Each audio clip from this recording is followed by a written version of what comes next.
Unang Mga Hari, ika-4 na kabanata. Sa kabanatang ito, mababasa natin ang mga sumusunod. Ang mga opisyal ni Solomon, ang kayamanan at karunungan ni Solomon. Unang Mga Hari, ika-4 na kabanata. Ang mga opisyal ni Solomon. Ito ang matataas na opisyal ni Solomon nang siya'y hari ng buong Israel. Pari, Azariah na anak ni Zadok, kalihim ng pamahalaan, Elihoref at Ahiyas na mga anak ni Sisa, tagapag-ingat ng mga kasulatan, Jehoshaphat na anak ni Ahilud, pinakamataas na pinuno ng hukbo, Benayas na anak ni Joyada. Mga pari, Zadok at Abiatar, tagapamahala sa mga punong lalawigan, Azarias na anak ni Natan, tagapayo ng hari ang paring si Zabud na anak ni Natan, katiwala sa palasyo, Ahisar, tagapangasiwa sa sapilitang paggawa, Adoniram na anak ni Abda. Naglagay din si Solomon ng 12 punong lalawigan.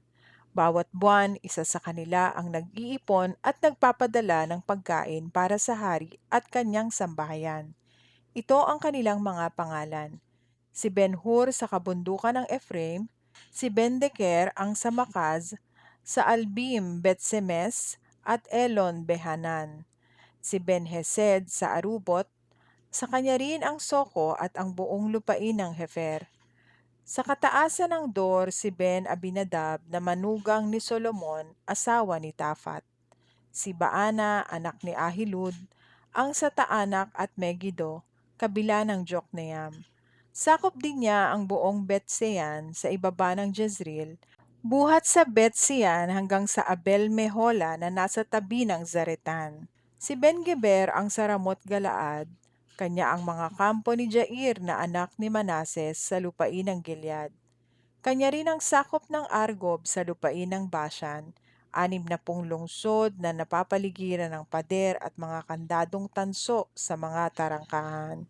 Sa Mahanaim naman ay si Ahinadab na anak ni Ido at si Ahimaaz asawa ni Basemat na anak ni Solomon ang sa Neftali. Si Baana na anak ni Husay ang sa Asher at sa Alot, at si Jehoshaphat na anak ni Parua ang sa Isakar. Sa Benjamin ay si Simei na anak ni Ela, samantalang si Geber na anak ni Uri ay inilagay niya sa Gilead, sa lupain ni Sihon, hari ng mga Amoreo, at ni Og, hari ng Bashan.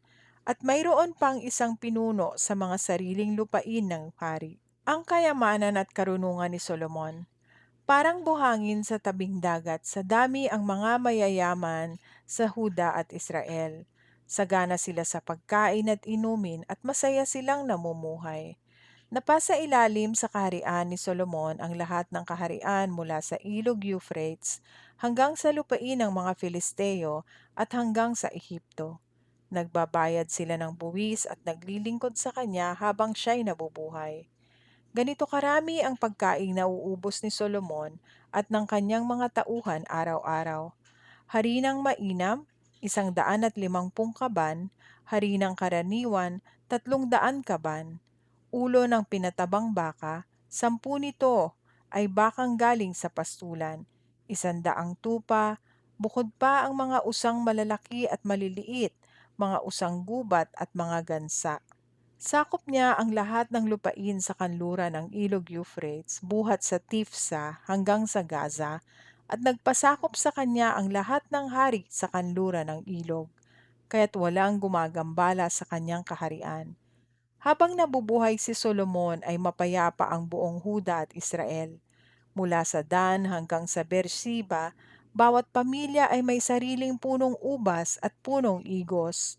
Si Solomon ay may 40,000 kwadra ng kabayo para sa kanyang mga karwahe, at mayroon rin siyang 12,000 mga ngabayo.